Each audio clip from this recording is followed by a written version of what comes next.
If you were walking along the Taff on Friday, you might have seen lots of people doing this.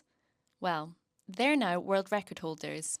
1,300 people joined a litter pick across 7 locations on the River Taff between Cardiff and Brecon, smashing the world record for the number of people taking part in a river clean-up.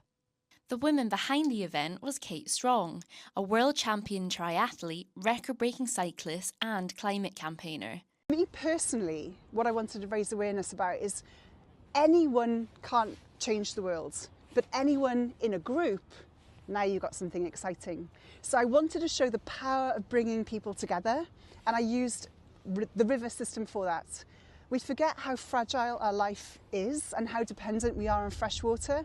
So less than 3% of all the water on our planet is fresh water, and less than 1% of that, and it's declining, is what we use to grow all our food, to drink, and to basically sustain our life here on this planet. The big number to beat on the day was 329. That was the record set on the River Ganges in India just a few weeks ago.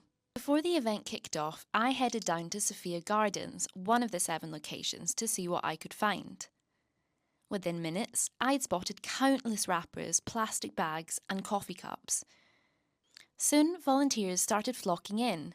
They included school children, sports teams and local residents who all wanted to play a part.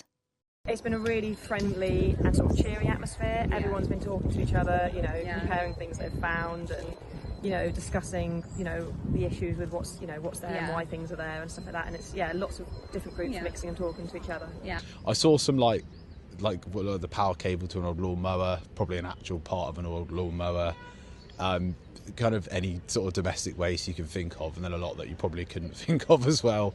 After the timer was up, all the bags were collected and recorded and the paperwork gathered.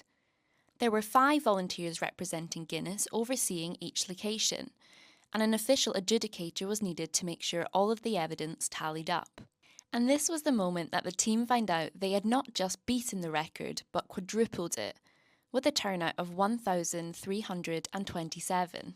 To be surrounded in I class as my office, which is beautiful, to be surrounded by another 200-300 people who all think the same, all believe the same. It just restores your faith in humanity.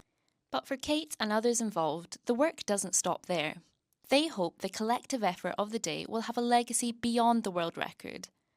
As well as analysing the rubbish found, they'll be running workshops for schools and community groups and publishing an open letter to decision makers calling for more action to protect our rivers.